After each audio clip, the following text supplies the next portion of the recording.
Breaking news, I'm standing here in Central Paris, just steps away from what used to be a government checkpoint, now reduced to rubble. After 10 years of unrest, trials, bloodshed, and reform, the French Revolution has reached what many are calling its closing chapter. The monarchy is no more. King Louis XVI and Queen Marie Antoinette have been executed. The ancient regime, France's centuries-old system of monarchy and nobility, has collapsed. In its place, a republic, at least for now. So how has life changed for everyday people? In short, dramatically. Feudal dues have been abolished. Many peasants now own land they once worked as serfs. Bread is cheaper when it's available, and taxes are no longer just the burden of the poor. But with freedom has come chaos. Streets once lined with royal guards are now patrolled by citizen militias. Some call it liberty, others call it lawlessness. Unexpected consequences. Absolutely. The Reign of Terror, a dark chapter led by Robespierre, saw thousands executed by guillotine, many of them revolutionaries themselves. Fear replaced oppression, and through the revolution promised equality, many women say their voices are still ignored in the halls of power. Challenges ahead, of course. The economy is unstable, food shortages continue, and with Napoleon Bonaparte rising in influence, some fear the revolution may trade one form of tyranny for another. But to get a sense of what this truly means to the people, I spoke with a local citizen who was once a former blacksmith turned assembly representative. Before the revolution, I worked 16 hours a day. Couldn't even afford bread for my children. The nobles lived like gods. We lived like animals. And now I have a vote. I have a voice. It's not perfect, but for the first time, I feel like this country belongs to all of us and not just the rich. Powerful words from an ordinary citizen. The revolution has just changed France forever, but whether it brings lasting peace or more upheaval remains to be seen. Reporting live from Paris, I'm Aaron Clinton, AC News. I'm here in Yorktown, where just 2 years ago, British General Cornwallis surrendered to George Washington, effectively ending the Revolutionary War. And now, with the Treaty of Paris officially signed, the 13 colonies are finally free. The United States of America is born. So, what's the biggest story coming out of this revolution? Independence. The American colonies have broken away from British rule and for the first time are governing themselves. The Declaration of Independence was more than just words. It has sparked a global conversation about liberty, representation, and human rights. How has life changed for everyday people? For many white male property owners, there's a new sense of power and involvement. They are no longer subjects of a distant king, but citizens of a republic. Local governments are being formed and elections are being held. However, not all Americans are experiencing this freedom equally.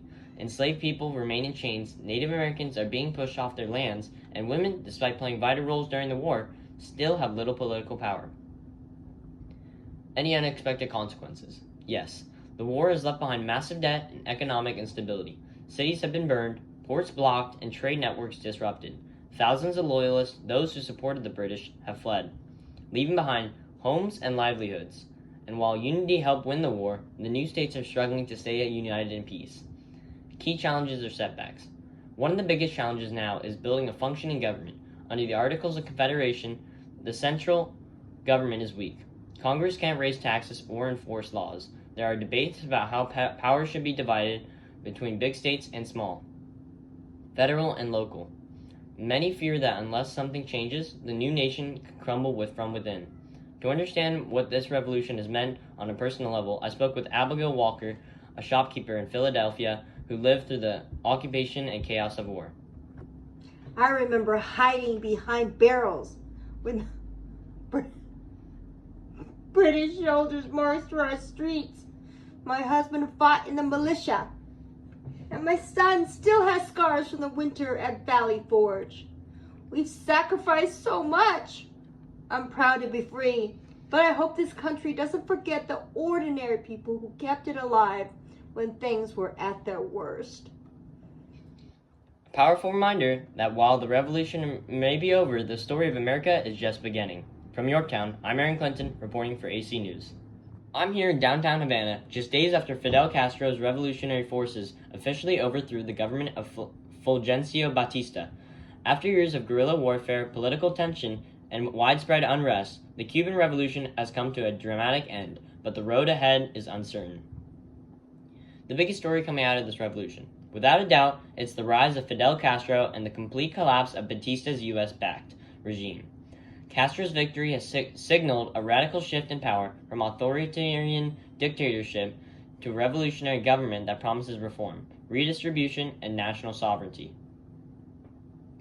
Crowds have filled the streets in celebration, waving Cuban flags and chanting for justice and change. How has life changed for everyday Cubans? Already, Castro's government has begun implementing sweeping reforms. Land previously owned by wealthy elites and foreign companies is being redistributed to poor farmers. Many working-class Cubans feel for the first time that the country belongs to them.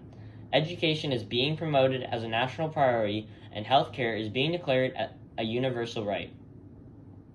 Still, businesses are closing, the wealthy are fleeing, and the middle class is caught in uncertainty. Unexpected consequences, yes, and fast. The United States, once a close economic partner, is deeply concerned by Castro's anti-capitalist stance. American-owned businesses are being nationalized. Thousands of Cubans seen as Batista sympathizers have been arrested, and some executed. There are growing fears that the revolution may replace one form of repression with another, especially for political opponents.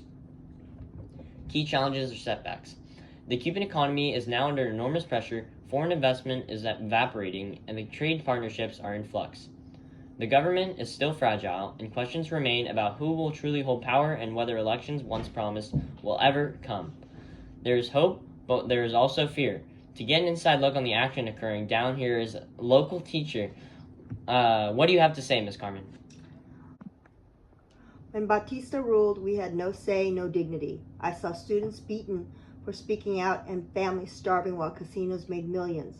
The revolution gave us back our voice, but now I worry. I don't want another strong man. I want freedom, real freedom, not just new slogans. We need justice, not just revenge.